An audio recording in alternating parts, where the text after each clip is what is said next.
আগেই দিয়েছিল পূর্বাভাস, এবার সময়ের অপেক্ষা। শনিবার রাতেই শক্তি বাড়িয়ে অতি শক্তিশালী ঘূর্ণিঝড়ে পরিণত হয়েছে রেমাল, আর মাত্র কয়েক ঘন্টার মধ্যেই ল্যান্ডফল রেমালের। রবিবার মধ্যরাতেই বাংলাদেশের খেপুপাড়া ও পশ্চিমবঙ্গের সাগর দ্বীপের মধ্যবর্তী স্থলভাগে 135 কিলোমিটার বেগে আছড়ে পড়তে চলেছে প্রবল শক্তিশালী ঘূর্ণিঝড়। জলোচ্ছ্বাসে সমুদ্রের জল উপচে পড়তে পারে, বাঁধ ভেঙে যাওয়ারও আশঙ্কা। দুর্যোগের কবলে পড়তে পারে শহর কলকাতাও, এমনটাই আশঙ্কা আবহাওয়াবিদদের। কলকাতা সহ তার পার্শ্ববর্তী বেশ কিছু জেলাতে 20 মিলিমিটার পর্যন্ত বৃষ্টি হওয়ার সম্ভাবনা ও 80 থেকে 100 কিলোমিটার পর্যন্ত দমকা ঝোড়ো হাওয়া বইতে পারে বলেও এমনটাই সম্ভাবনা জারি করেছে আলিপুর আবহাওয়া দফতর। ঘূর্ণিঝড়ের ফলে কলকাতা, উত্তর এবং দক্ষিণ 24 পরগনা, পূর্ব মেদিনীপুর, হাওড়া এবং হুগলিতে লাল সতর্কতা জারি করা হয়েছে। এই জেলাগুলিতে রবিবার এবং সোমবার ভারী থেকে অতি ভারী বৃষ্টি হতে পারে। সোমবার প্রবল বৃষ্টিতে ভিজতে পারে নদিয়া ও মুর্শিদাবাদও। ল্যান্ডফলটা মঙ্গলার কাছে close to south west of Mongla. আরে মঙ্গলার সাউথ ওয়েস্টের খুব কাছাকাছি, ওখান থেকে ল্যান্ডফল পাওয়া যাবে। সর্বোচ্চ গতিবেগ কত থাকবে? ওই যে বললাম, যখন থাকবে তখন হবে 110 থেকে 120 কিলোমিটার পার আওয়ার এবং গাস্টিং হবে 135 কিলোমিটার পার আওয়ার। তো বুঝতেই পারছেন, আপনার আমফানের তুলনায় এর শক্তি তো নিজেই বুঝতে পারছেন, 70 থেকে 80, গাস্টিং টু 90। ঘূর্ণিঝড়ের ভবিষ্যৎ যাই হোক না কেন, আগাম সতর্কতা অবলম্বন করেছে লালবাজার। ঝড়ের মোকাবিলায় লালবাজারে খোলা হয়েছে ইন্টিগ্রেটেড কন্ট্রোল রুম। লালবাজারের এই কন্ট্রোল রুমে কাজ করবেন প্রায় 10-এরও বেশি দফতরের আধিকারিকেরা। এই কন্ট্রোল রুমে তৈরি করা হয়েছে একটি টিম, যার নাম ইউনিফাইড কমেন্ট সেন্টার, যেখানে পুলিশ আধিকারিকেরা ছাড়াও রয়েছেন দমকল, পূর্ত দফতর, NDRF, CESC, এইচআরবিসি, civil defence, forest department, DMG, Kolkata পুরসভার প্রতিনিধিরা। 24/7 নজরদারি চালাবেন তারা। লালবাজারের তরফে এই কন্ট্রোল রুম ইতিমধ্যেই অ্যাক্টিভ করে দেওয়া হয়েছে। লালবাজার থেকে কন্ট্রোল রুমের নাম্বারও জানানো হয়েছে সাধারণ মানুষের জন্য। যে কোনো সমস্যায় সাধারণ মানুষ এই 2 নাম্বারে ফোন করতে পারবে। আগে থেকেই সতর্ক করে দেওয়া হয়েছে কলকাতা পুলিশের অধীনে 10টি ডিভিশনের ডিসিদের ও 84টি থানাকেও। Bureau report, tribe TV Bangla. প্রায় নর্থওয়ার্ড ডাইরেকশনে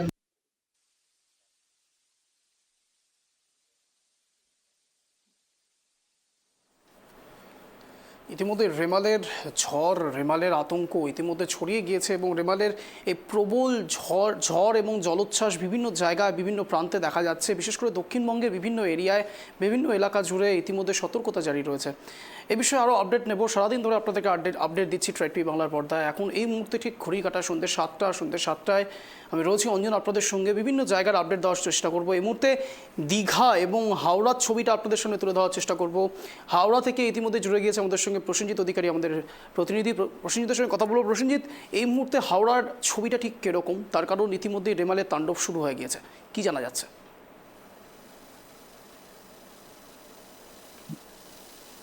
দেখো, একেবারে অঞ্জন, তোমাকে আমি বলে রাখবো যে হাওড়ায় যে প্রভাব, সে প্রভাব একেবারে দক্ষিণ পূর্ব রেল থেকে একেবারে শুরু হয়েছে এবং সকাল থেকে আমি যেটা দেখাচ্ছিলাম যে হাওড়ার জল পরিবহন দপ্তরের পক্ষ থেকে একাধিক জায়গায় সেই জায়গাগুলি মূলত সমস্ত কিছু জায়গায় কিন্তু যথারীতি সেই জায়গাগুলোতে একেবারে চেন দিয়ে, দড়ি দিয়ে, মোটা দড়ি দিয়ে সেইগুলো লঞ্চগুলিকে বেঁধে রাখা হয়েছে, সংরক্ষণ করে রাখছে, যাতে এই রিমালের পরিবর্তে যাতে কোনো ক্ষতিগ্রস্ত না হয়। রিমাল যেভাবে আকর্ষণ করছে, ঠিক এখন যেটা সময়সূচি আবহাওয়া দপ্তর থেকে পাওয়া যাচ্ছে যে রাত্রি ঠিক 2টো থেকে 2:30টার মধ্যে আছড়ে পড়তে পারে হাওড়া উপকূলীবর্তী, মানে হাওড়া সহ কলকাতা একাধিক জায়গায়, সেই জায়গাগুলিতে পড়বে। তবে যথারীতি মতন সেই জায়গাগুলোতে সময় সাপেক্ষ অনুযায়ী সেখানে দেখা যাচ্ছে যে দক্ষিণ পূর্ব রেলে চাকাতেও একেবারে চেন দিয়ে বেঁধে রাখা হচ্ছে, যাতে করে রেল যাতে ট্র্যাক থেকে যাতে দূরে না সরে যায়। এবং তার সঙ্গে বলে রাখবো যে এই রেলের পরিবর্তে হাওড়া, শ্যামপুর, গাদিয়ারা, উদয়নারায়ণপুর সহ একাধিক যারা নদী পরবর্তী এলাকাগুলো রয়েছে, সেই এলাকায় বাঁধ রক্ষণাবেক্ষণের জন্য যে সমস্ত জায়গাগুলো রয়েছে সেখানে নদীর জল, রূপনারায়ণ নদীর জল, এবার গঙ্গাবক্ষে যে কটা নদী রয়েছে রয়েছে সেই নদীর জল একেবারে উপচে আসছে, কারণ যেটা জানা যাচ্ছে যে রেমেলের প্রভাবে একেবারে জল ফুলে ফেপে উঠছে। তার বিস্তারিত একেবারে দেখা যাচ্ছে যেহেতু সুন্দরবন লাগোয়া আছড়ে পড়ছে এবং সুন্দরবনের বেশ কিছু জায়গায় এখনো পর্যন্ত দেখা যাচ্ছে, দেখছিলাম যে সেই জায়গাগুলোতে উপচে বাঁধ উঠছে, গ্রামে জল ঢুকছে। সেক্ষেত্রে কতটা প্রভাব পড়তে পারে বা কতটা ক্ষতিগ্রস্ত হতে পারে সেই নিয়ে কিন্তু মানুষ দুশ্চিন্তায় রয়েছে। কারণ যেটা জানা যাচ্ছিল যে এই যে প্রভাব সেই প্রভাবের ক্ষেত্রে দেখা যাচ্ছিল যে বেশ কিছু মানুষ কিন্তু সেই জায়গাগুলোকে একেবারে মূলত সেই জায়গাগুলোকে ধরার চেষ্টা করছে, যে দূরত্বে ছড়িয়ে নিয়ে যাচ্ছে। প্রশাসনের আধিকারিকরা তারাও কিন্তু সক্রিয়তা, ডিজাস্টার ম্যানেজমেন্টের টিম সহ একাধিক মানুষ তারা কিন্তু সক্রিয়তা, সমস্ত সরকারি ছুটি যারা ডিজাস্টার ম্যানেজমেন্টের প্রশাসনের আধিকারিকরা রয়েছে তাদের পুরো সরকার ছুটি বাতিল করে দেওয়া হচ্ছে। হাওড়া কর্পোরেশনে কন্ট্রোল রুম খোলা হয়েছে, সেই কন্ট্রোল রুমেতে যাতে কোনো রকম কোনো ক্ষতিগ্রস্ত না হয় সেইগুলোর উপর কড়াকড়িভাবে নজর দেওয়া। একেবারে যে ছবি আপনাদেরকে তুলে ধরবার চেষ্টা করবো, বিশেষকে বলবো হিঙ্গলগঞ্জের ছবি দেখাতে। একেবারে হিঙ্গলগঞ্জের ছবি আপনারা দেখতে পাচ্ছেন, ইতিমধ্যে বাঁধ ভেঙে গিয়েছে। যে বাঁধ তৈরি করা হয়েছিল অদ্ভুতভাবে, সেখানে যে মাটি দিয়ে যে বাঁধ তৈরি করা হয়েছে সেই বাঁধও কিন্তু ভেঙে গিয়েছে। যে ছবিটা আপনাদেরকে ইতিমধ্যে দেখাচ্ছি সেটা হিঙ্গলগঞ্জের ছবি এবং সেখানে রীতিমতো বাঁধ ভেঙে গিয়েছে, জল ঢুকে যাচ্ছে এক গ্রাম থেকে আরেক গ্রামে। প্রশ্ন নানান রকম উঠছে প্রশাসনের ভূমিকার ওপরে। এতদিন ধরে বাঁধ নিয়ে কেন সুষ্ঠু পরিকল্পনা করা যায়নি, কেন সুষ্ঠু পরিকল্পনা করা যাচ্ছে না এত বছর ধরেও, কেন কংক্রিটের কোনো বাঁধ তৈরি করা যাচ্ছে না। আবারও চলে যাব প্রসেনজিতের কাছে। প্রসেনজিৎ, যে ছবিটা উঠে আসছে হিঙ্গলগঞ্জের একটা ছবি আমরা এই মুহূর্তে টাইপি বাংলার পর্দায় দেখাচ্ছি, তুমি হাওড়ায় রয়েছো, প্রশ্ন নানান রকম উঠছে যে বাঁধগুলোর ক্ষেত্রে মেরামতির যে কাজগুলো সেই কাজগুলো কোনো একটা জায়গাতে বারবার ল্যাগ বিহাইন্ড হচ্ছে, ফেলে আসছে, সেই জায়গাগুলোকে ঠিক করা হচ্ছে না। দিনের পর দিন মাটি দিয়ে সেতু তৈরি করা হচ্ছে এবং হিঙ্গলগঞ্জের ছবি যে এই মুহূর্তে দেখাচ্ছে সেটা রীতিমতো ভেঙে গিয়েছে। প্রসেনজিৎ,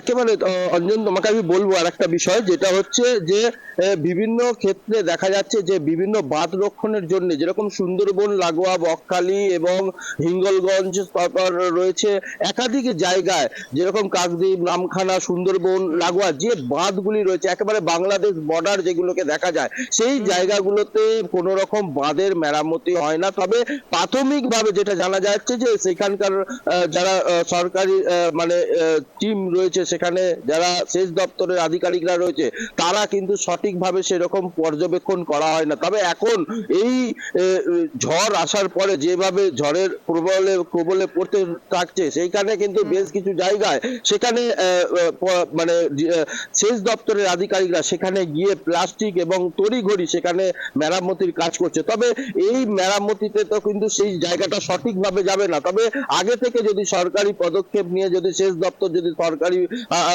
পদক্ষেপ নিয়ে সেই জায়গাগুলোকে বাঁধ রক্ষণ করতো, তাহলে কিন্তু এই দিনটা দেখতে হতো না। বেশ কিছু জায়গা, হিঙ্গলগঞ্জ কেন, বেশ কিছু জায়গা নামখানা, কাকদ্বীপ এবং সুন্দরবন এলাকাগুলো, সেই জায়গাগুলোতে কিন্তু পকেট ভাবে বাঁধ রক্ষণের জন্য বিশাল অঙ্কের একটা টাকার প্রয়োজন আছে এবং সেইটা সরকারি আধিকারিকরা, যারা সেচ দপ্তরের আধিকারিকরা, তারা কিন্তু সেইগুলোকে নজর দেওয়া উচিত। কারণ যে এই যে পরস্পর গেল, আমপান গেল, আইলা গেল এবং তারপরেই এখান থেকেই তো প্রশ্নটা ওঠে। কথায় রয়েছে নদীর ধারে বাস, চিন্তা 12 মাস, কিন্তু প্রশ্ন উঠছে প্রশাসন তো আর নদীর ধারে থাকছে না, সাধারণ মানুষ নদীর ধারে থাকছে এবং তাদের চিন্তাটা অনেক বেশি প্রশাসনের থেকে। এমন ছবি আজ আপনাদের সামনে ট্রাইব টিভি বাংলার পর্দায় রাখবো, যেখানে দেখা যাবে যে সাধারণ মানুষ নিজেরা বাঁধ তৈরি করছে। প্রসেনজিৎ, এমনও ছবি আজ ধরা পড়েছে ট্রাইব টিভি বাংলার পর্দায়। একেবারে অঞ্জন, তোমাকে আমি সেটাই বলছি যে হিঙ্গলগঞ্জ কেন, অনেক জায়গা রয়েছে যেগুলো বাংলাদেশ বর্ডারের কাছাকাছি, একদিকে পশ্চিমবাংলার বর্ডার, একদিকে বাংলাদেশ বর্ডার, এবং সেখান থেকে বকখালির মতন এবং সাগরদ্বীপের মতন উপকূল এলাকাগুলো সেখান থেকে বয়ে গেছে এবং সেই জায়গাগুলো মূলত রক্ষণাবেক্ষণের করার জন্য মূলত তারা বারংবার চাইছে যে এই সরকারি পদক্ষেপ নিয়ে সেই জায়গাগুলোকে সেচ দপ্তর আধিকারিক বা ডিজাস্টার ম্যানেজমেন্টের টিম বা সরকারি কোনো কেন্দ্র কেন্দ্রীয় সংস্থা যদি সেখানে হাত লাগায় তাহলে কিন্তু তাদেরকে এই পুনরায় দিনগুলো দেখতে হয় না। যে কোনো ঝড় আসুক বা লাইলা আসুক, আয়লা আসুক বা যে কোনো আমপান বা ফনি, যে কোনো ঝড় আসুক, সেইগুলোর মোকাবেলা করতে কিন্তু বাঁধ রক্ষণের খুব প্রয়োজনীয়তা। এবং সেই ক্ষেত্রে কিন্তু একাধিক জায়গা, যেরকম গঙ্গা ভাঙনে গঙ্গারও উচ্ছ্বাস হচ্ছে এবং সারেঙ্গা এবং তার সঙ্গে সাকরাইলে বেশ কিছু জায়গা, বাণীপুর এবং তার সঙ্গে শ্যামপুর, তার সঙ্গে আমতা 1, 2, যেগুলো রূপনারায়ণ নদীর সঙ্গে, যেগুলো গঙ্গাবক্ষের সঙ্গে যুক্ত রয়েছে, সেই জায়গাগুলো মূলত বেশ কিছু জায়গা নিচু স্তর রয়েছে এবং সেই নিচু স্তরে কিন্তু ড্যাম্পের কাজ বা বাঁধ সংরক্ষণের কাজ সেচ দপ্তরের করার জায়গা উচিত। কিন্তু বেশ কিছু জায়গায় কিছু মানুষের ভুলত অবস্থার জন্য কিন্তু আজকে এই গঙ্গার বক্ষে বেশ কিছু মানুষ ধসে যাচ্ছে, কারণ যে সেই জায়গাগুলোকে রক্ষণাবেক্ষণের একটা অভাব থেকে যাচ্ছে। তার ক্ষেত্রে কিন্তু এই ভারী বর্ষণের কারণে বা কোনো আমপান বা কোনো ঝড়ের ক্ষেত্রে সেই জায়গাগুলোকে, কোনো গাছের ক্ষেত্রে সেখানে গাছ লাগানো থাকে, সেই গাছ উপড়ে পড়ে যেতে পারে, সেখান থেকেই গ্রামে জল ঢুকতে পারে। এই সমস্ত বিষয়গুলোকে কিন্তু সেচ দপ্তরে বা প্রশাসনের আধিকারিকদের এইগুলোকে নজর দেওয়া উচিত। কারণ যে সেই জায়গা ক্ষেত্রে কিন্তু আজকে যে রিমেল যেভাবে প্রভাব ঘটাচ্ছে, সেক্ষেত্রে কিন্তু যেভাবে আবহাওয়া দপ্তর সতর্কবার্তা যেভাবে জারি করা হচ্ছিল, সেটা আগাম জানানো যাচ্ছিল, সেক্ষেত্রে কিন্তু এই যে বাঁধগুলো আগে ক্ষেত্রে যদি রক্ষণাবেক্ষণ করা যায়, সে তার পরিপ্রেক্ষিতে কিন্তু আরো মানুষের সুবিধা হবে, ক্ষেত্রে মানুষের লাভজনক হবে। কারণ যে সেচ দপ্তর বা প্রশাসনের যে কোনো আধিকারিকরা, তারা কিন্তু সেই বাঁধের ধারে যাদের বাড়ি রয়েছে, তারা কিন্তু একেবারে বিপর্যয়ের মুখে রয়েছে এবং সেখান থেকে তাদেরকে অন্য স্তরে সরিয়ে নিয়ে যাওয়া হচ্ছে, যে কোনো স্কুল বা কোনো জায়গায় তাদেরকে স্থানান্তরিত করা হচ্ছে। আজকে যেরকম শ্যামপুরে বেশ কিছু জায়গা, সেখানে একেবারে গঙ্গা নদীর ধারেই তাদের বসবাস এবং সেখান থেকে গঙ্গার জল উপচে, একেবারে ঢেউ উপচে তাদের গ্রামে প্রবেশ করছিল এবং সেখানে বেশ কিছু প্রশাসনের আধিকারিকরা বা ডিজাস্টার ম্যানেজমেন্টের টিম, তারা সঙ্গে সঙ্গে সেখানে ঘটনাস্থলে পৌঁছে সেখানে বালির বস্তা দিয়ে আপাতত ভাবে সেখান থেকে আর জল উপচে যাচ্ছে না। তবে এই ক্ষেত্রে কিন্তু যখনই ভারী বর্ষণের সমস্যা আসবে, তখন কিন্তু আরো জলের চাপ বাড়ে, আরো এরকম আরো ঘূর্ণিঝড় হতে পারে এবং সেক্ষেত্রে কেন প্রশাসন এতটা নীরব আকারে থাকেন, বা সেখানে প্রশাসনের আরেকটু দৃষ্টি আকর্ষণ করা যেতে পারে, যেহেতু সেখানে এরকম একটা ঝড়ের মতন জায়গাগুলোকে, সেখানে মূলত সেই জায়গাগুলোকে রক্ষণাবেক্ষণ বা সেচ দপ্তরের আধিকারিকরা, তারা কিন্তু এই জায়গাগুলোকে রক্ষণাবেক্ষণ করতে পারে, সেরকমটা কিন্তু প্রস্তুতি নেওয়া উচিত। কারণ যেটা এই যে সাধারণ মানুষ এখন যে বিপর্যয় মোকাবিলার সামনে যোদ্ধার সঙ্গে লড়ছে, তাদের কিন্তু স্থানান্তরিত করাটা প্রয়োজন থাকে না। বাঁধটা যদি সঠিকভাবে সঠিক সময় যদি সঠিক মেরামতি থাকে। দেখো প্রসেনজিৎ সঙ্গে থাকো, ছবিটা একেবারে যে ছবি আমি বলছিলাম যে দেখাবো ট্রাই টিভি বাংলার পর্দায়, যে ছবি প্রশাসন নয়, যে ছবিটা আপনারা দেখতে পাচ্ছেন ইতিমধ্যে একেবারে গ্রামের বাসিন্দারা, লোকাল এলাকার লোকেরা, তারা নিজেরা মেরামতির কাজ করছে, তারা বাঁধ নির্মাণ করছে, এই ছবিও দেখতে হচ্ছে। তার কারণ প্রশাসনের ভূমিকা আজ অবধি কতটা কি রয়েছে, শাসকের ভূমিকা কি রয়েছে, প্রশ্ন তার থেকেও বড় যেটা উঠছে যে গ্রামের মানুষেরা নিজেরা একেবারে জলে নিচে নেমে গিয়েছেন এবং তারা বাঁধ তৈরি করছেন, বাঁধ নির্মাণ করছেন, এই ছবিও দেখতে হচ্ছে ট্রাই টিভি বাংলার পর্দা। আপনারা দেখছেন সেই ছবি, সাধারণ মানুষরা নিজেরা নেমে গিয়েছেন। দেখুন, বাঁশ এক এক করে নিচ্ছেন এবং হাতুড়ি দিয়ে পিটিয়ে পিটিয়ে সেই বাঁধ তৈরি করবার চেষ্টা করছেন। ট্রাই টিভি বাংলা সেই ছবি আপনাদেরকে দেখাচ্ছি। সাধারণ মানুষ নিজেরা বাঁধ নির্মাণ করছেন। যে কথা আমার প্রতিনিধি বলছিলেন প্রসেনজিৎ, যে আগের থেকে যদি এই পরিকল্পনাগুলো করা হয়, প্রশাসনের থেকে যদি এই যাবতীয় পরিকল্পনাগুলো স্টেপ বাই স্টেপ করা হয়, তাহলে কিন্তু আজকের দিনে এই ছবিটা দেখতে হয় না। রেমাল আজকে থেকে নয়, রেমাল বহুদিন থেকে এই ছবিটা উঠবে বা প্রকাশ পাবে তা বোঝা যাচ্ছিল। তার কারণ রেমাল নিয়ে আতঙ্ক অনেক দিন ধরেই ছড়িয়ে রয়েছে এবং তার আগে হঠাৎ করে প্রশাসন বিভিন্ন জায়গায় নানান রকম সতর্কতা জারি তো করছে, কিন্তু সাধারণ মানুষের আতঙ্ক একই জায়গাতে। আমফান গিয়েছে, নানান রকম সাইক্লোন হয়েছে, পর হয়েছে, সাইমultaneously চলেছে, কিন্তু প্রশ্ন উঠছে এখন আবারও রেমাল যখন হচ্ছে তখন সতর্কতা জারি হচ্ছে। এতদিন ধরে কি প্রশাসনের ঘুম, একেবারে গভীর ঘুমে ছিলেন তারা, এখন হঠাৎ করে ঘুম থেকে জেগে উঠছেন? প্রশাসনের ভূমিকা নিয়ে প্রশ্ন কি এবারও ওঠে না? তার কারণ যে ছবি দেখাচ্ছি, সাধারণ মানুষ বাঁধ নির্মাণ করবেন, তাহলে সাধারণ মানুষের জন্য সরকারকে ভোট দেওয়া হয় কেন? সাধারণ মানুষ 5 বছর অন্তর অন্তর একজন রিপ্রেজেন্টেটিভ কেন বাছাই করে নেন? তারা যদি সত্যি নিজেদেরকে এই কাজ করতে হয়, যদি সাধারণ মানুষই বাঁধ নির্মাণ করেন, সাধারণ মানুষই তাদের জীবন জীবিকা যাবতীয় জিনিস নিজেরাই নির্বাহ করে, তারা নিজেরাই যদি যাবতীয় দায়িত্ব নিজেদের নিয়ে নেয়, তাহলে সাধারণ মানুষ যদি একাই সব কাজ করে নেয়, প্রশাসনের ভূমিকা নিয়ে তো প্রশ্ন উঠবে। তাহলে প্রশাসন কিসের জন্য রয়েছে, সরকার কিসের জন্য রয়েছে, নানান রকম সতর্কতা জারি করা হচ্ছে। কিন্তু এই ছবিও তো দেখা যাচ্ছে যেখানে সাধারণ মানুষ বাঁধ নির্মাণ করছে। প্রসেনজিৎ, এর পরেও সরকার এবং প্রশাসন নানান রকম সতর্কতা তো জারি করবে, কিন্তু এই সাধারণ মানুষরা যারা জীবনের ঝুঁকি নিয়ে নদীর একেবারে নিচে নেমে গিয়েছেন, নদীতে নেমে তারা বাঁধ নির্মাণ করছে, এই ছবিও দেখতে হবে বাংলায়। একেবারে অঞ্জন, তোমাকে আমি সেই কথাটাই বলছিলাম যে সেচ দপ্তর নয়, সরকারের বিশেষত দেখো, সরকার থাকলে এবং 5 বছর পরে পরে সাংসদ নির্বাচিত হয়, বিধায়ক নির্বাচিত হয়, পঞ্চায়েত নির্বাচিত হয় এবং তার সঙ্গে জেলা পরিষদও নির্বাচিত হয়। কারণ যেটা জানা যাচ্ছে যে এরকম বারংবার একাধিকবার বেশ কিছু জায়গায় এরকম অভিযোগ উঠে আসছে যে প্রশাসন সক্রিয়তার সঙ্গে কাজ করে না, বেশ কিছু জায়গায় সেখানে দেখায় না। এবং তার পাশাপাশি যে এরকম অভিযোগও আসছে যে বেশ কিছু জায়গায় মানুষের যে একটা অভিযোগ হচ্ছে যে বেশ কিছু জায়গায় সাধারণত মানুষ যে বিপাকে তারা নিজেরা হাত লাগাতে হচ্ছে বাঁধ মেরামতি করার জন্য এবং বাঁধের সংরক্ষণ করার জন্য।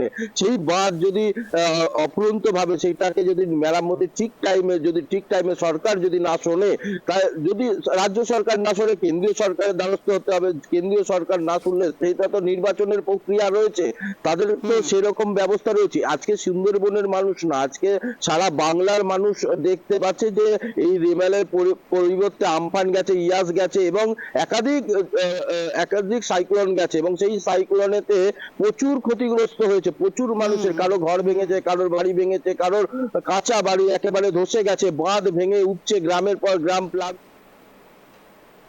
হয়ে দাঁড়াচ্ছেন। আজকে সেচ দপ্তর বা সরকারি প্রতিনিধিরা বা সরকারের যারা থাকেন, তারা কতটা সক্রিয়তার সঙ্গে কাজ করেন বা তারা কতটা সেই জায়গাটাকে একেবারে তুলে ধরার চেষ্টা করেন, বা তারা কিন্তু ভোট আসে ভোট যায়, কিন্তু এই ভোট আসে ভোট যায় অঞ্জন, এই ভোট আসার পরেও কিন্তু একটা মানুষের মধ্যে একটা কোথাও যেন একটা খামতি রয়ে গেছে এবং সেই খামতিটা কিন্তু সম্পূর্ণভাবে তা কিন্তু পরিষ্কার নয়। কারণ যে বেশ কিছু জায়গায় বেশ কিছু মানুষ কিন্তু তারাই আজকে এই জায়গাগুলোকে আনার চেষ্টা করছে। আজকে সরকার থাকার ফলে সরকার যে পরবর্তী সময় যে কাজ করবে বা সরকারের যে কাজে আসার পরেও যে কি কাজ হবে, সেটাও কিন্তু সরকারই একমাত্র নির্ধারিত করতে পারে। এবং সেই জায়গায় দাঁড়িয়ে থেকে আজকে এই রিমালের প্রকল্পে পড়ে সাধারণ মানুষ কতটা ক্ষতিগ্রস্ত হবে তা কিন্তু নির্ধারিত নয়। কিন্তু এই যে সাধারণ মানুষ, যে গ্রামের মানুষ, তারা আজকে হাত লাগাতে হচ্ছে এই গ্রাম সংরক্ষণ করার জন্য,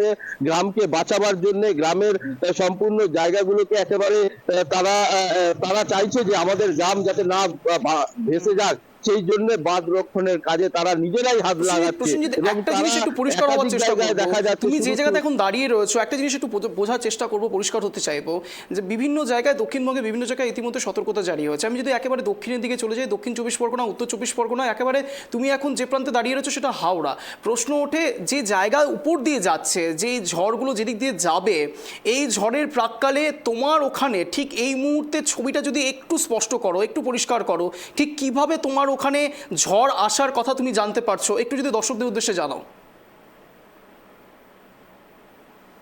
একেবারে আমার এলাকা থেকে যেভাবে, হাওড়া থেকে যেভাবে ঝড় যাচ্ছে বা ঝড়ের গতিবিধি যেটা লক্ষ্য করা যাচ্ছে, সেই লক্ষ্যবিধিতে কন্ট্রোল রুম খোলা হয়েছে হাওড়া কর্পোরেশনের মাথায় এবং হাওড়া পুলিশ কমিশনারের রেডের পক্ষ থেকে একটা বিশাল ধরনের তারাও একটা কন্ট্রোল রুম খুলেছে, যাতে করে মানুষ যেখানে গ্রামে গঞ্জে বা আমাদের রুরাল ডিভিশন যেরকম শ্যামপুর, গাদিয়ারা, উলুবেড়িয়া এবং সাকরাইল, সারেঙ্গা, এই যে গঙ্গা পর্বতবর্তী এলাকাগুলো রয়েছে, সেখানে বেশ কিছু ছোট ছোট বাড়ি রয়েছে, সেইখানে মাইকিং এর মাধ্যমে প্রচার করা হচ্ছে যাতে নদীর বাঁধের ধার থেকে মানুষ সরে যায়। কিন্তু গঙ্গা যেহেতু দীর্ঘদিনের বয়ে যাওয়া, সেখানে বেশ কিছু কংক্রিটের বাঁধ দেওয়া রয়েছে, সেখানে প্রশাসন সক্রিয়তার সঙ্গে সেখানে সেচ দপ্তর কাজ করেছে। কিন্তু সাকরাইলে বা মানিকপীরের কাছে বেশ কিছু জায়গায় এখনো পর্যন্ত কিছুটা ড্যামেজ কন্ট্রোল হয়নি। সেই জায়গায় একটি ব্যারেজ আছে এবং সেই গার্ড ওয়াল রয়েছে, সেই গার্ড ওয়াল পাশ থেকে কিন্তু জল প্রবাহিত হচ্ছিল এবং সেখানে ডিজাস্টার ম্যানেজমেন্টের টিম, এক কেন্দ্রীয় মানে ভারতের যেহেতু ডিজাস্টার ম্যানেজমেন্টের টিম নামানো হয়েছে, তাদের মধ্যে একটা হাওড়াতেও দেওয়া হয়েছে এবং তাদের একটা টিম পুরো তারা হাওড়ায় কাজ করছে এবং তারা সাকরাইল, সারেঙ্গা এবং তার সঙ্গে শ্যামপুর, গাদিয়ারা এই জায়গাগুলো তারা কাজ করছে এবং তারা চাইছে যে এই কন্ট্রোল রুমের মাধ্যমে তাদের কাছে মোবাইল নাম্বার দিয়ে দেওয়া হয়েছে এবং সেই মোবাইল নাম্বারের মাধ্যমে মানুষের কাছে সেই বার্তা পৌঁছে যাবে এবং কন্ট্রোল রুম থেকে পুরো বিষয়টাকে তারা মনিটরিং করতে পারবে এবং সেখান থেকে মানুষ যাতে সুব্যবস্থা যাতে তড়িঘড়ি পায়, সেই কারণে কিন্তু ডিজাস্টার ম্যানেজমেন্টের টিম সহ একাধিক মানুষ তারা কিন্তু সক্রিয়তার সঙ্গে কাজ করছে এবং একেবারে প্রসেনজিৎ, অনেক অনেক ধন্যবাদ। তুমি এতটা বিস্তারিতভাবে জানালে, তুমি নিজেও সতর্ক থাকো, সাবধানে থাকো এবং যাবতীয় আপডেট তোমার থেকে নেওয়ার চেষ্টা করব ভবিষ্যতে। তার কারণ ট্রাইব টিভি বাংলা প্রত্যেকটি আপডেট আপনাদেরকে দেবে। যে ছবি আপনাদের সামনে তুলে ধরার চেষ্টা করছি, রেমাল নিয়ে ইতিমধ্যে আতঙ্ক ছড়িয়ে পড়েছে সমগ্র পশ্চিমবঙ্গে, সমগ্র রাজ্যে ছড়িয়ে পড়েছে এবং বিক্ষিপ্তভাবে দক্ষিণবঙ্গের বিভিন্ন প্রান্তে ঝড়ের যে প্রকোপ তা একেবারে বলা যেতে পারে পড়বে, বিভিন্ন জায়গায় বিক্ষিপ্ত হয়ে পড়বে, কোন জায়গায় কীরকম পড়বে যাবতীয় আপডেট আপনাদেরকে দেবো। কিন্তু একটা জিনিস বলতেই হচ্ছে, এই ঝড় নিয়ে বিভিন্ন রকম কথাবার্তা যখন চলছে, সতর্কতা জারি যখন হচ্ছে, আশঙ্কা প্রকাশ করা হচ্ছে বিভিন্ন রকম, 2-3টে ছবি আপনাদের সামনে তুলে ধরার চেষ্টা করব। এক ছবি তো আপনারা দেখতে পাচ্ছেন, বাঁধ নির্মাণ, এত সুন্দর বাঁধ নির্মাণ হয়েছে যেখানে একেবারে ভেঙে যাচ্ছে, দেখতে পাচ্ছেন আপনারা সেই ছবি। হিঙ্গলগঞ্জের ছবি আপনাদেরকে দেখাচ্ছি, হিঙ্গলগঞ্জের যে ছবি আপনারা দেখতে পাচ্ছেন, ইতিমধ্যে বাঁধ ভেঙে গিয়েছে, জল রীতিমতো জল প্লাবন একদম উপরে পড়ছে, বাঁধ ভেঙে গিয়েছে। প্রশ্ন ওঠে নির্মাণ কাজ নিয়ে, কেন এরকম পরিস্থিতি প্রতিবার শিকার হতে হয় বাংলাকে, কেন প্রতিবার প্রশাসনের ঘুম আসে না, ঘুম কেন ভাঙে না যে সত্যি এই বাঁধগুলো দিয়ে যদি জল না আটকানো যায় তাহলে সম্পূর্ণভাবে এফেক্টেড হবে সাধারণ মানুষ। এরই মধ্যে যখন এই যাবতীয় আশঙ্কা হচ্ছে, আশঙ্কা প্রকাশ চলছে, নানান রকম ঝড়ের প্রাদুর্ভাব থেকে শুরু করে মানুষের মধ্যে আতঙ্ক চলে আসছে, ঠিক সেই সময়ও রাজনীতি চলছে। শুনলে অবাক হবেন, ঠিক শুনছেন আপনি, এই সময়তেও রাজনীতি চলছে। তার কারণ গতকাল একেবারে 16 ঘন্টা আগে, ইতিমধ্যে এখন অনেকক্ষণ হয়ে গেছে, আমি এখন 7:22 এই স্টোরিটা আপনাদের সামনে পড়ে শোনাবো, একটা ছবি আপনাদেরকে দেখানোর চেষ্টা করব। পিসিআর খুব শিগগিরই আপনাদের সামনে সেই ছবিটা প্লেস করবে, যেখানে তরুণজ্যোতি তিওয়ারি, বিজেপির একজন নেতা তরুণজ্যোতি তিওয়ারি, তিনি পেশায় একজন আইনজীবীও। প্রশ্ন ওঠে তিনি এই সময়ও রাজনীতিকরণ করার চেষ্টা করছেন যাবতীয় বিষয়টিকে। কি লিখেছেন জানেন টুইটে? তিনি টুইট করেছেন এরকম, কোনো রকম ঝড়ের কথা আমি বিশ্বাসই করব না যতক্ষণ না পর্যন্ত ঝড়ের আগে কান্তি এসে মার্কা সোশ্যাল মিডিয়ায় পোস্ট দেখতে পাচ্ছি। আপনাদেরকে ছবিগুলো দেখানোর চেষ্টা করব। কান্তি তো ছিল 34 বছর, বাঁধগুলো মেরামত হয়নি কেন? উনি এবং ওনার সরকার যদি ঠিকঠাক কাজ করে নিত তাহলে ঝড়ের আগে ওনাকে আর নাটক করে আসতে হতো না। যাহাই বাম তাহাই তৃণমূল, উন্নয়নের টাকা ঝাড়ায় ওস্তাদেরা। বুঝতে পারছেন, এই বিষয়েও রাজনীতিকরণ চলছে। ঝড়ের বেশে যখন মানুষের মধ্যে আতঙ্ক, রেমাল নিয়ে যখন মানুষের মধ্যে আতঙ্ক ছড়িয়ে যাচ্ছে, ঠিক সেই সময়তেও রাজনীতিকরণ করবার চেষ্টা চলছে। পিসিআর খুব শিগগিরই আপনাদের সামনে সেই ছবিটাও প্লেস করবে, ঠিক কি করেছে, ঠিক কতটা পরিমাণে রাজনীতিকরণ করবার চেষ্টা চলছে। একটা ঝড় নিয়েও রাজনীতি চলছে। ঝড় কারো হাতে নয়, প্রাকৃতিক দুর্যোগ নিঃসন্দেহে অত্যন্ত দুঃখজনক প্রত্যেকটি মানুষের ক্ষেত্রে। যারা সেই জিনিসগুলো ফেস করছে তাদের জন্য সত্যি তারাই শুধু একমাত্র বুঝতে পারবে যে সেখানে আসলে ঘটনাটা কি ঘটছে। আপনারা এসি রুমে বসে, ঠান্ডা ঘরে বসে এই বিষয়গুলো হয়তো বুঝতে পারবো না, কিন্তু একেবারে গ্রাউন্ড জিরোতে যারা রয়েছেন, যারা সত্যি সাধারণ মানুষ, সুন্দরবনের উপকূলবর্তী এলাকায় রয়েছে, নদীর আশপাশে রয়েছে, তারা জানে আদতে ঘটনাগুলো কি ঘটছে। একেবারে তরুণজ্যোতি তিওয়ারি ঠিক কী পোস্ট করেছে একবার দেখুন। একেবারে টুইটের ছবিটা আপনাদের সামনে তুলে ধরছি, এক্সক্লুসিভ ছবি।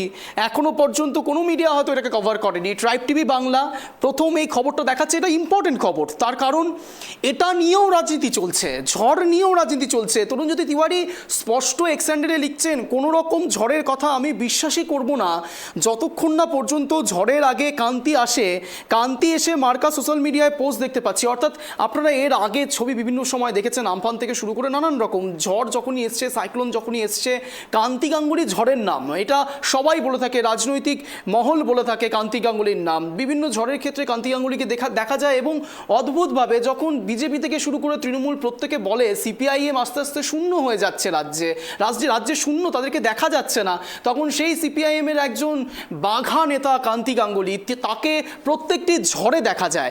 আর সেই ঝড়ের ওপর বেস করেই তরুণজ্যোতি তিওয়ারির এরকম পোস্ট। তিনি বলছেন কান্তি তো ছিল 34 বছর, বাঁধগুলো মেরামত হয়নি কেন? উনি এবং ওনার সরকার যদি ঠিকঠাক কাজ করে নিত তাহলে ঝড়ের আগে ওনাকে আর নাটক করতে আসতে হতো না। যাহাই বাম তাহাই তৃণমূল, উন্নয়নের টাকা ঝাড়ায় ওস্তাদ এনারা, অর্থাৎ সোজাসুজি একেবারে নিশানা করছেন সিপিআইএম অর্থাৎ বামফ্রন্ট এবং তৃণমূল কংগ্রেসকে। তারা বলছেন যাহাই বাম তাহাই তৃণমূল। শুনতে খারাপ লাগলেও সত্যি আমাকে এই খবর আপনাদের সামনে তুলে ধরতে হচ্ছে, তার কারণ রাজনীতিকরণ এটার ওপরেও সম্ভব। ঝড় নিয়ে যখন প্রত্যেকটি মানুষ আতঙ্কে রয়েছে, তারা রাজনীতি করতে এক পাও পিছু হাঁটছে না। একেবারে এখন যে ছবি আপনাদের সামনে তুলে ধরার চেষ্টা করব, গত 25 মিনিট ধরে আপনাদের প্রত্যেকটি ঝড়ের আপডেট দিয়েছি বেঙ্গল এক্সপ্রেসে, কিন্তু এখন একেবারে দীঘায় আপনাদেরকে নিয়ে যাব, দীঘার ছবিটা আপনাদের সামনে তুলে ধরবো। আমাদের সহকর্মী, আমার প্রতিনিধি রয়েছে সেখান থেকে, চন্দন বারিক, তিনি রয়েছেন একেবারে দীঘাতে, দীঘার গ্রাউন্ড জিরো থেকে সেখানকার আপডেট আমরা নেব। ইতিমধ্যে রয়েছে আমাদের সঙ্গে চন্দন বারিক। চন্দন, এখন এই মুহূর্তে ঠিক দীঘার ছবিটা কীরকম? এটা তো একটা প্রশ্ন তোমার কাছে থাকছে, কিন্তু প্রশ্ন উঠছে, চন্দন শুনলে অবাক হবে, এটা নিয়েও রাজনীতিকরণ চলছে। ইতিমধ্যে তরুণজ্যোতি তিওয়ারি পোস্ট করছেন যাহাই বাম তাহাই তৃণমূল। চন্দন, এটা নিয়েও রাজনীতি সম্ভব? দেখো, এই মুহূর্তে দীঘার পরিস্থিতি কথা অঞ্জন আমি তুলে ধরবো। এই মুহূর্তে কিন্তু একটা দমকা বাতাস শুরু হয়েছে, যত বিকেল গড়িয়ে সন্ধ্যা নেমেছে দীঘার কিন্তু মানে পরিস্থিতি কিন্তু আরও ভয়ানকের দিকে যাচ্ছে। এখন যেহেতু ভাটা রয়েছে সেই কারণে ঢেকে গেছে দীঘার সৈকত। উপকূলবর্তী এলাকায় কিন্তু দমকা বৃষ্টি শুরু হয়েছে বিকেল থেকেই। কিন্তু ওয়েদারের লক্ষ্যটা করা যাচ্ছে যে যত উপকূলের দিকে এই ঘূর্ণিঝড় রামেল প্রবাহিত হওয়ার অগ্রসর হচ্ছে, ততই কিন্তু ওয়েদারের একটা বিরূপ পরিবর্তনের লক্ষ্য করা যাচ্ছে। রাতের দিকে কী পরিস্থিতি হয়, এখন থেকেই কিন্তু দীঘার পরিবেশ অনেকটাই ভয়াবহর দিকে যাচ্ছে। তবে প্রশাসনের তরফ থেকে সজাগ রয়েছে। দীঘার যে সমস্ত ঘাটগুলি সেগুলো পুরোপুরিভাবে সিল করে দেওয়া হয়েছে। বিপর্যয় মোকাবিলা দপ্তর, সিভিল ডিফেন্সের কর্মী সহ দীঘা থানা, মহানা কোস্টাল থানার পুলিশ এবং দীঘা উন্নয়ন পর্ষদের বিপুল কর্মীর সংখ্যা বাড়ানো হয়েছে। তারা সারা রাতই এই সৈকত সরণির রাস্তাগুলোতে মানে চালাবেন। সেই সঙ্গে পর্যটকদের জন্য, পর্যটকদের নিরাপত্তার জন্য ইতিমধ্যেই দীঘা শঙ্করপুর উন্নয়ন পর্ষদের তরফ থেকে মাইকিংয়ের মাধ্যমে সতর্কীকরণ করা হয়েছে যাতে কোনো পর্যটক সৈকত সরণিতে না আসে। এই আজ এবং কাল 28 তারিখ পর্যন্ত কিন্তু সম্পূর্ণরূপে সমুদ্র স্নানের উপর নিষেধাজ্ঞা জারি করেছে প্রশাসন। সেই সঙ্গে পর্যটকের যারা দীঘাতে রয়ে গেছেন তারা কিন্তু হোটেল বন্দী হয়ে থাকতে হবে। কোনো প্রকার কোনো পর্যটক যাতে সৈকতের ধারে না আসে সে বিষয়ে প্রশাসনের তরফে ইতিমধ্যেই মাইকিংয়ের মাধ্যমে পুরো চন্দন, তুমি এখন যে মুহূর্তে এখন যেখানে দাঁড়িয়ে রয়েছো সেখানকার আশপাশের ছবিটা একটু দেখাও। একেবারেই আমার চিত্র সাংবাদিককে বলবো, দীঘায় আমি এই মুহূর্তে দাঁড়িয়ে রয়েছি নিউ দীঘার সৈকতে। নিউ দীঘা পুরো সৈকত শুনশান, শুধুমাত্র পুলিশের কর্মীরা রয়েছেন যারা বিপর্যয় মোকাবিলা দপ্তরের কর্মী, তারা রয়েছে। পর্যটককে পুরোপুরি খালি করে দেওয়া হয়েছে। পর্যটকদের নিরাপত্তা কথা মাথায় রেখে একেবারে সৈকত সরণি খালি করে দিয়ে এই মুহূর্তে কিন্তু পুলিশি টহল বাড়ানো হয়েছে, সঙ্গে মাইকিংও চলছে। আমরা ওল্ড দীঘার চিত্র দুপুর থেকেই তুলে ধরেছিলাম। ওল্ড দীঘায় যেভাবে পর্যটকের একটা অংশ যাদেরকে বারে বারে নিষেধ করার সত্ত্বেও তারা কিন্তু বারে বারে সৈকত সরণিতে চলে এসেছিল। প্রশাসন বাধ্য হয়ে মৃদু লাঠিচার্জ করতেও বাধ্য হয়। সেই সাথে মাইকিংয়ের মাধ্যমে সতর্ক করা হয় পর্যটকদেরকে দীঘা ছেড়ে দিতে হবে, নচেত যে সমস্ত পর্যটকরা রয়েছে তাদেরকে কিন্তু হোটেলে বন্দির হয়ে অবস্থায় থাকতে হবে যাতে কোনো পর্যটক সৈকত সরণির ধারে না আসে। 28 তারিখ পর্যন্ত কিন্তু সম্পূর্ণভাবে সমুদ্র স্নান, যেটা পর্যটকদের কাছে মূল আকর্ষণ, সেই সমুদ্র স্নান কিন্তু বন্ধ থাকছে। কিন্তু কিছু উৎসুক পর্যটক বারে বারে কিন্তু তারা এই বাধা নিষেধকে উপেক্ষা করে কিন্তু সৈকত সরণির রাস্তায় চলে আসে। সেই কারণে পুলিশ প্রশাসনের তরফ থেকে কিন্তু নজরদারি আরও বাড়ানো হয়েছে। ফার্স্ট আওয়ারগুলি থেকে চলছে নজরদারি। কোনো পর্যটককে কিন্তু এই মুহূর্তে বিচের সৈকতের ধারে পাশে ঘেঁষতে দেওয়া হচ্ছে না। তোমাকে নিউ দীঘার চিত্রটা দেখাবো, একেবারে শুনশান চেহারা নিয়েছে, যেমন সেই লকডাউনের স্মৃতি। আমরা লকডাউনে যেমন দীঘা দেখেছিলাম, মনে হচ্ছে আজকে যেন সেই লকডাউনের স্মৃতি উস্কে দিচ্ছে। বিচে কোনো দোকানপাটও খোলা নেই, দোকানপাটও বন্ধ করার জন্য বিচে যে সমস্ত দোকানপাট থাকে তাদেরকেও বন্ধ করার নির্দেশ দেওয়া হয়েছে প্রশাসনের তরফ থেকে। একেবারে শুনশান চেহারা নিয়েছে নিউ দীঘার সৈকতে, সেই চিত্র তুলে ধরছে এই মুহূর্তে, কিন্তু বাতাস যথেষ্ট রয়েছে। অঞ্চল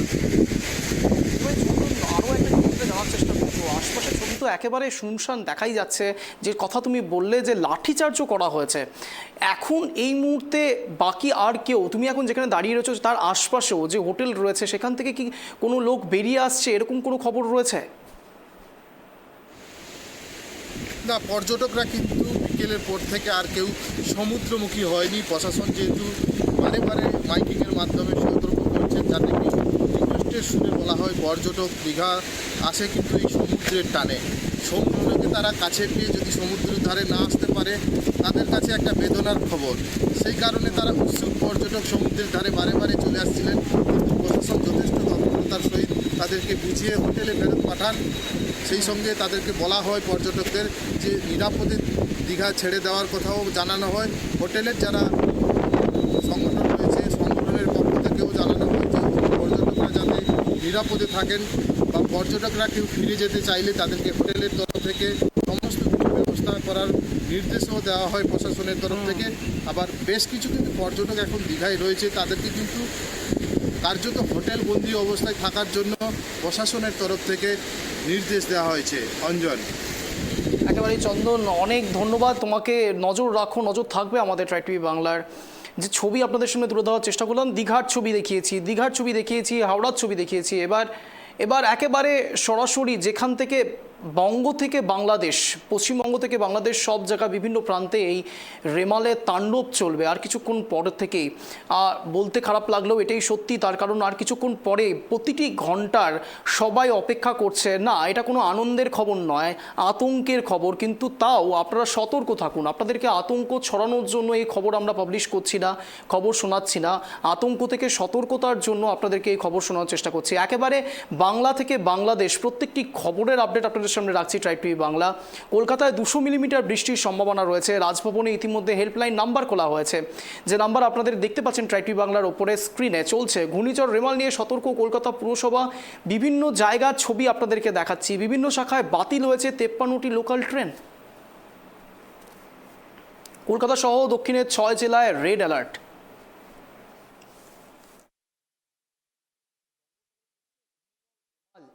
আপনাদেরকে বিভিন্ন প্রান্তের ছবি দেখানোর চেষ্টা করছি ট্রাই টিভি বাংলা।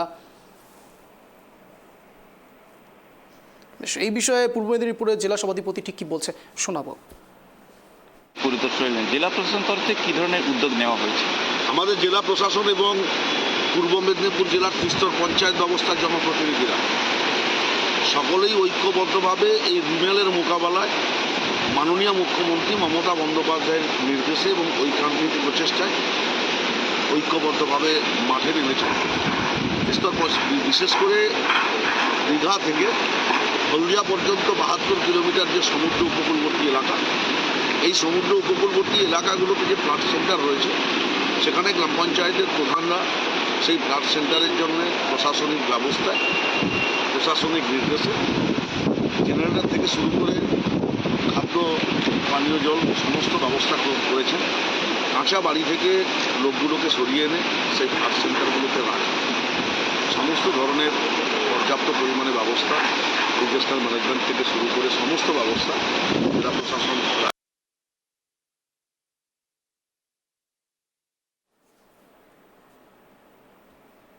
বঙ্গ থেকে বাংলাদেশ প্রত্যেকটি খবরের আপডেট আপনাদের সামনে রাখছি। এবার একেবারে বাংলাদেশের ছবি আপনাদেরকে দেখাবো। বাংলাদেশে আমাদের রয়েছে আমাদের সঙ্গে আমাদের প্রতিনিধি হাবিবুর রহমান। হাবিবুরের সঙ্গে কথা বলার চেষ্টা করব। হাবিবুর, এই মুহূর্তে বাংলাদেশ আর কিছুক্ষণ পরেই রেমালের তাণ্ডব শুরু হবে, কয়েকটি ঘন্টার অপেক্ষা, তারপরেই রেমালের সেই আতঙ্ক, রেমালের সেই তাণ্ডব। এই মুহূর্তের ছবিটা ঠিক কীরকম, মানুষের মধ্যে ঠিক কতটা উৎকণ্ঠা, কী ছবি উঠে আসছে হাবিবুর?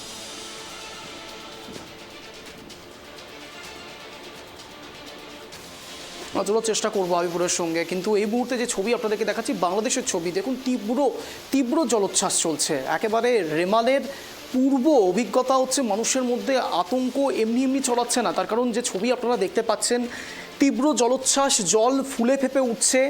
খোলপেটুর নদী যে ছবি আপনারা দেখতে পাচ্ছেন, খোলপেটুর নদী, এবং সেখানে আশপাশের লোকেরা দেখুন এতটাই আতঙ্কিত, তারা তাড়াতাড়ি করে কোনো মতে তীরে উঠবার চেষ্টা করছেন। এবং এনডিআরএফ টিম থেকে শুরু করে যাবতীয় লোকেরা যারা ইতিমধ্যে বঙ্গে তাদের সাপোর্ট সিস্টেম তৈরি করছে, ঠিক সেরকমভাবে বাংলাদেশের ছবিটাও অনেকটাই ওই রকম। তার কারণ সেখানকার টিম একই সঙ্গে সেখানকার মানুষদের সতর্কতা জারি করছে। বাংলাদেশের সরকারি কর্মীদের ইতিমধ্যে ছুটি বাতিল করা হয়েছে। ধেয়ে আসছে ঘূর্ণিঝড় রেমালের আতঙ্ক, রেমালের তাণ্ডব আর কিছুক্ষণ পরেই শুরু হতে চলেছে। বাংলাদেশের ছবি আপনাদেরকে দেখাচ্ছি, শুধু বাংলার নয় বাংলাদেশেরও ছবি আপনাদেরকে দেখাচ্ছি। ইতিমধ্যেই মানুষের মধ্যে কতটা আতঙ্ক ছড়িয়ে আসছে, আর দেখতে পাচ্ছেন রীতিমতো সব গাছ একেবারে জলের তলে চলে যাওয়ার মতো অবস্থা, এবং জল রীতিমতো ফুলে ফেঁপে উঠছে। জুড়ে গিয়েছে আমাদের সঙ্গে আমাদের প্রতিনিধি বাংলাদেশ থেকে হাবিবুর রহমান। হাবিবুর, এই মুহূর্তে ছবিটা ঠিক কীরকম রেমালে? তার কারণ আর কয়েক ঘন্টার অপেক্ষা, কাউন্টডাউন স্টার্ট হয়ে গিয়েছে আর কিছুক্ষণ পরেই। সেখানকার মানুষের মধ্যে কতটা কি উৎকণ্ঠা, কি ছবি উঠে আসছে হাবিবুর?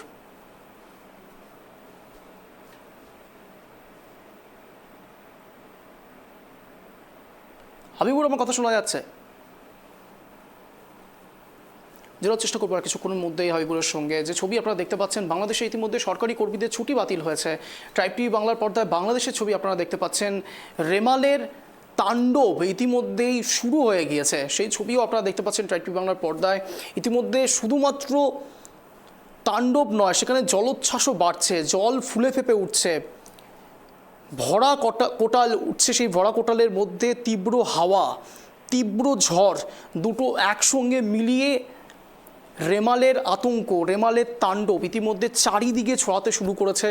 বাংলাদেশে ইতিমধ্যেই শুরু হয়ে গিয়েছে রেমালের তাণ্ডব। এবং অন্যদিকে যদি আমরা একেবারে বঙ্গে ফিরে আসি, বঙ্গের ছবিটাও আপনাদেরকে বিভিন্ন জায়গায় বিক্ষিপ্তভাবে আপনাদেরকে দেখিয়েছি এতক্ষণ ধরে।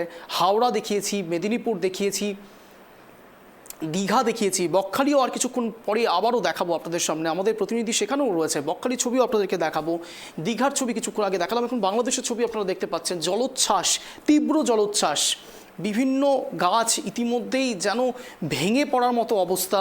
সেখানকার ডিজাস্টার ম্যানেজমেন্ট টিম কিন্তু ইতিমধ্যেই তৎপর হয়ে পড়েছে, সতর্কতা জারি চলছে বাংলাদেশের সরকারি কর্মীদের ইতিমধ্যে ছুটি বাতিল হয়েছে।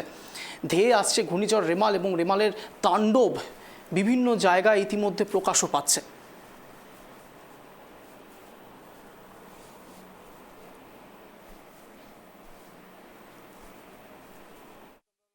তো কর্মচারীদের আমাদের ঝড় শেষ না হওয়া পর্যন্ত সমস্ত ছুটি বাতিল করা হয়েছে। আমাদের সমস্ত সেনাবাহিনী, কোস্টগার্ড, আমাদের নৌবাহিনী এবং আমাদের সিভিল প্রশাসন, আমাদের লোকাল প্রশাসন, সবাই আমরা ঐক্যবদ্ধভাবে এটার ফেস করার জন্য আমরা তৈরি হয়ে আছি।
আপনাদেরকে আর কিছুক্ষণের মধ্যেই গঙ্গাসাগরেরও ছবি দেখাবো।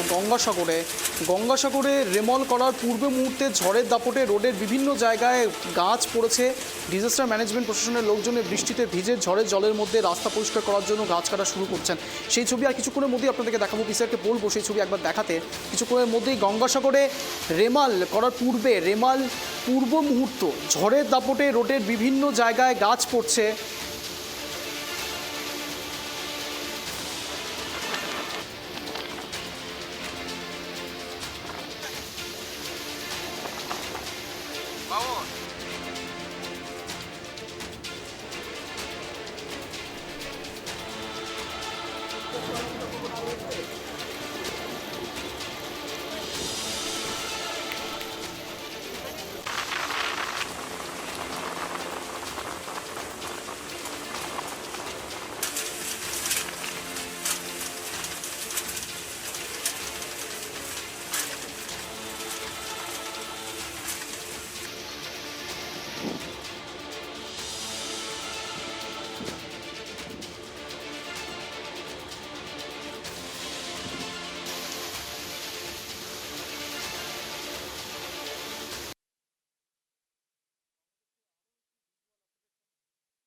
বাংলাদেশে আরও একটি ভিজুয়াল আপনাদেরকে দেখাবো। গাছ পড়ে গিয়েছে, সেই ছবিও আপনাদেরকে দেখাচ্ছি। পায়রা বন্দরের দিকে ঘূর্ণিঝড় রেমাল ধেয়ে আসতে পারে যে কোনো মুহূর্তে। বন্যায় খুবই ভয়াবহ অবস্থা পায়রা সমুদ্র বন্দরের আশেপাশের মানুষজনের। ছবি আপনারা দেখতে পাচ্ছেন ইতিমধ্যে। হয়তো আপনারা যারা এই মুহূর্তে টাইপ টিভি বাংলা দেখছেন তারা প্রত্যেকে স্ক্রিন দেখে মোটামুটি একটু বোঝবার নিশ্চয়ই আপনারা ধারণা পাচ্ছেন। সেখানে এত বড় বড় গাছ, প্রায় তার অর্ধেকাংশ জলে ডুবে গিয়েছে। তার মানে ভেবে ফেলুন কতটা জলের উচ্ছ্বাস রয়েছে, জলের তীব্রতা কতটা গভীরভাবে জল বাড়ছে। সেই ছবি আপনাদের সামনে তুলে ধরছি। বাংলাদেশের ছবি দেখাচ্ছি আপনাদেরকে। পায়রা বন্দরের দিকে ঘূর্ণিঝড় রেমাল ধেয়ে আসতে পারে যে কোনো মুহূর্তে। বাড়িতে দেখুন কিভাবে বন্যার জল ঢুকে গিয়েছে, প্রবেশ করেছে বিভিন্ন জায়গায়। একটা কলোনি জুড়ে সম্পূর্ণ জায়গাতে জলে জলাকার, এবং একটা বাড়ির ভেতরে জল ঢুকে যাচ্ছে। একটা বাচ্চা দেখুন দাঁড়িয়ে রয়েছে, সে যে কোনো তাদের ঘরের ভেতরে জল ঢুকে গিয়েছে। সেই ছবিও দেখতে পাচ্ছেন আপনারা টাইপ টিভি বাংলার পর্দায়। এক্সক্লুসিভ ছবি আপনারা দেখতে পাচ্ছেন। ঘরের ভেতরে জল, বন্যার জল এতটাই তীব্র যে একেবারে ঘরের ভেতরে প্রবেশ করছে জল। এক্সক্লুসিভ ছবি আপনারা দেখতে পাচ্ছেন টাইপ টিভি বাংলার পর্দায়। বাংলাদেশের ছবি দেখাচ্ছি আপনাদেরকে। ইতিমধ্যে জুড়ে গিয়েছে আমাদের সঙ্গে আমাদের প্রতিনিধি হাবিবুর রহমান বাংলাদেশ থেকে। হাবিবুর, এ কী ছবি? একেবারে আতঙ্ক শুধু নয়, একদম স্পষ্ট তো দেখা যাচ্ছে টাইপ টিভি বাংলার পর্দায়। ঘরের ভেতরে জল প্রবেশ করে যাচ্ছে, কি ছবি দেখা যাচ্ছে?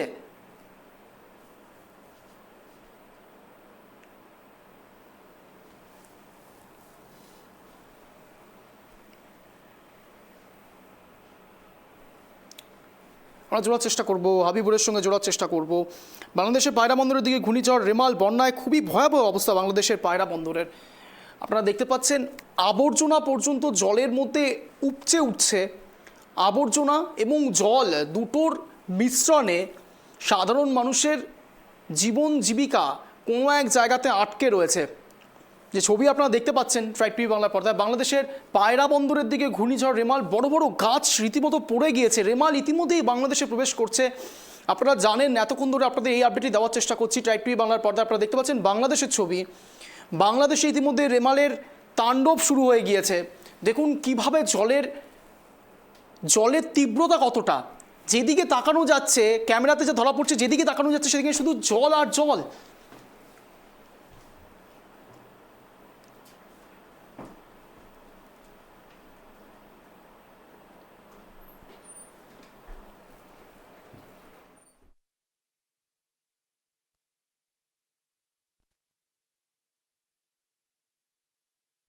আপনাদেরকে এখন যে ছবি দেখাবো, একেবারে প্রধানমন্ত্রী নরেন্দ্র মোদী ইতিমধ্যে রেমাল নিয়ে বৈঠকে বসেছেন, সেদিকে নজর রাখবো।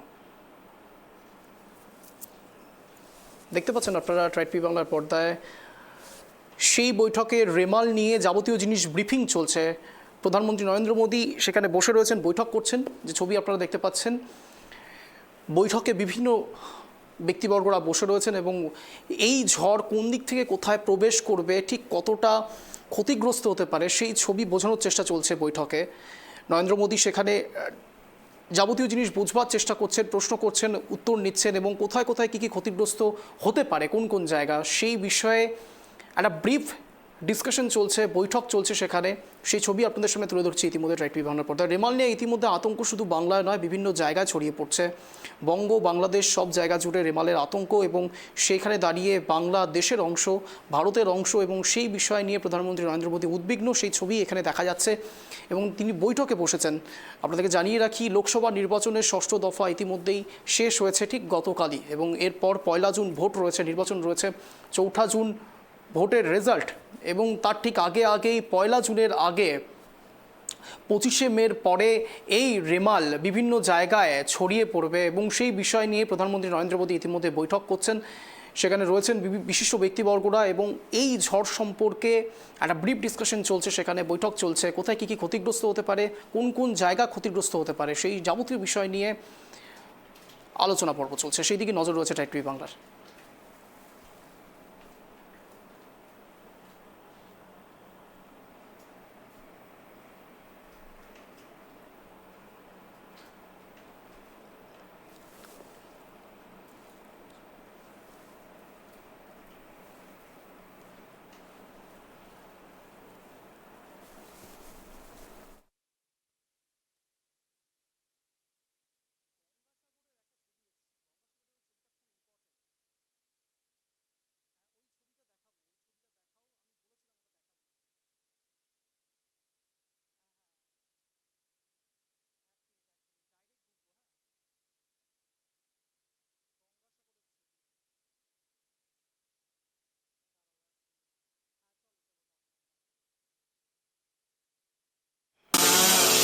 একদিকে প্রধানমন্ত্রী বৈঠক করছেন রেমাল নিয়ে, তখন গঙ্গাসাগরের ছবি, যে ছবি আপনাদেরকে বলেছিলাম, কথা দিয়েছিলাম গঙ্গাসাগরের একটি ছবি আপনাদের সামনে দেখাবো, ঠিক সেই ছবি আপনাদের সামনে তুলে ধরছি ট্রাইব টিভি বাংলার পর্দায়। দেখুন গাছ কিভাবে ভেঙে পড়েছে। রেমালের আতঙ্ক শুধুমাত্র ইমাজিনারি নয়, ভাবছে ব্যাপারটা শুধু এরকম নয়, আতঙ্কটা কোন জায়গায় এসে পৌঁছেছে।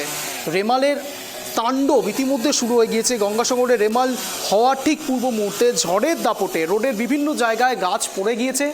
সেই ছবি আপনাদেরকে দেখাচ্ছি ট্রাইব টিভি বাংলার পর্দায়, এক্সক্লুসিভ সেই ছবি গঙ্গাসাগরে, যেখানে ডিজাস্টার ম্যানেজমেন্ট টিম, প্রশাসনের লোকজন বৃষ্টিতে ভিজে জলের মধ্যে রাস্তা পরিষ্কার করার জন্য গাছ কাটা শুরু করেছেন। ডিজাস্টার ম্যানেজমেন্ট টিম থেকে ইতিমধ্যে গাছগুলো কাটার চলছে, গাছ কাটা হচ্ছে যেন সাধারণ মানুষের যোগাযোগের মাধ্যম কোনোভাবে ভুলমুখী না হয়ে যায়, অন্য কোনো দিকে যেন না যায়, এবং যোগাযোগ ব্যবস্থা যেন সঠিক থাকে। ঠিক সেই কারণের জন্য রাস্তার উপর পড়ে থাকা গাছগুলোকে কেটে ফেলছে ডিজাস্টার ম্যানেজমেন্ট টিম। ইতিমধ্যে ঝড়ের দাপটে গাছগুলো ভেঙে পড়েছে রাস্তার মধ্যে, সেই ছবিও আপনাদেরকে দেখাচ্ছি। একাধারে পিসিআরকে বলবো ঠিক দুটো ছবি দেখানোর জন্য। একাধারে যখন প্রধানমন্ত্রী নরেন্দ্র মোদী রেমাল নিয়ে বৈঠক করছে, ঠিক অন্য ধারে গঙ্গাসাগরের ছবি আপনাদেরকে দেখাচ্ছি। রেমালের তাণ্ডব এতটাই প্রবল হয়ে আসছে, এখনও কাউন্টডাউন সবে শুরু হয়েছে। রাত 11টা থেকে রাত 2:30-র মধ্যে এই তাণ্ডব পর্ব একেবারে রুদ্রমূর্তি ধারণ করবে। রবিবারে রুদ্র এই রেমাল, এবং সেই বিষয় নিয়ে আলোচনা পর্ব চলল গত 1 ঘন্টা ধরে। আপনাদের সামনে তুলে ধরার চেষ্টা করব, দুটো ছবি আপনাদেরকে পাশাপাশি রেখে দেখাবো। যখন একদিকে প্রধানমন্ত্রী নরেন্দ্র মোদী বৈঠক করছেন রেমাল নিয়ে, অন্যদিকে গঙ্গাসাগরের ছবি আপনাদেরকে দেখাচ্ছি। গাছ পড়ে গিয়েছে রাস্তার মধ্যে, এবং ডিজাস্টার ম্যানেজমেন্ট টিম ইতিমধ্যেই সেই গাছগুলো কাটছে যেন যোগাযোগ মাধ্যম, যোগাযোগ ব্যবস্থা যেন কোনোভাবে খারাপ না হয়ে যায়, অসুবিধার মধ্যে কেউ না পড়ে সাধারণ মানুষ। সেই জন্য ডিজাস্টার ম্যানেজমেন্ট টিম থেকে ইতিমধ্যেই রাস্তায় যে গাছগুলো পড়ে রয়েছে সেই গাছগুলোকে কেটে দিচ্ছে। দুটো ছবি আপনাদেরকে পাশাপাশি রাখলাম। আপনারা দেখতে পাচ্ছেন, একদিকে প্রধানমন্ত্রী নরেন্দ্র মোদী বৈঠক করছেন, অন্যদিকে গঙ্গাসাগরে গাছ পড়ে গিয়েছে, ডিজাস্টার ম্যানেজমেন্ট টিম ইতিমধ্যে গাছগুলো কাটছে। দুটো ছবি পাশাপাশি আপনাদেরকে দেখাচ্ছি ট্রাইব টিভি বাংলা পর্দায়। ইতিমধ্যে বৈঠকে বসেছেন প্রধানমন্ত্রী নরেন্দ্র মোদী। রেমাল নিয়ে রীতিমতো আতঙ্ক ছড়িয়েছে সমস্ত বঙ্গে, বঙ্গ থেকে বাংলাদেশ সব জায়গায় রেমাল নিয়ে যখন আতঙ্ক চলছে, তখন প্রধানমন্ত্রী নরেন্দ্র মোদী রেমাল নিয়ে বৈঠক করছেন। সেই ছবি একাধারে দেখাচ্ছি, অন্যদিকে দেখাচ্ছি গঙ্গাসাগরের ছবি, যেখানে গাছ পড়ে গিয়েছে রাস্তার মধ্যে, এবং রাস্তার ওপরে সেই গাছগুলোকে কাটা হচ্ছে। যোগাযোগ মাধ্যম, যোগাযোগ ব্যবস্থা যেন কোনোভাবে ব্যাহত না হয়, ঠিক সেই কারণের জন্যই ডিজাস্টার ম্যানেজমেন্ট টিম ইতিমধ্যে এই গাছগুলো কাটছে। দুটো ছবি পাশাপাশি আপনাদের সামনে রাখছি ট্রাইব টিভি বাংলার পক্ষ থেকে। ইতিমধ্যেই আতঙ্ক নয়, সতর্ক থাকুন, আতঙ্ক নয়, সতর্ক থাকুন। ট্রাইব টিভি বাংলার পর্দায় যে ছবি আপনারা দেখতে পাচ্ছেন, দুটো ছবি আপনাদেরকে দেখাচ্ছি। একদিকে নরেন্দ্র মোদী প্রধানমন্ত্রী, তিনি বৈঠক করছেন রেমাল নিয়ে, অন্যদিকে গঙ্গাসাগরের ছবি। গাছ কাটছে ডিজাস্টার ম্যানেজমেন্ট টিম, যোগাযোগ মাধ্যম যেন ব্যাহত না হয়। আপনাদেরকে গত 1 ঘন্টায় বিভিন্ন জায়গার আপডেট দেখিয়েছি রেমাল নিয়ে। আবারও বলবো, আতঙ্ক নয়, সতর্ক থাকুন। ভয়ের কিছু নেই, প্রশাসন রয়েছে, সতর্কতা বজায় রাখুন, ঘরে থাকুন, ঘরের বাইরে বেরোবেন না। তার কারণ যে রেমাল, এর আগের যে পূর্ব অভিজ্ঞতা, সেই অভিজ্ঞতা যেন না হয়, আমাদেরকে যেন খবরে এটা পড়তে না হয় যে কোনো অসুবিধার মধ্যে কেউ পড়েছে। তাই জন্যই সকাল থেকে এই আপডেট আপনাদের সামনে তুলে ধরছি। আতঙ্ক নয়, সতর্ক থাকুন।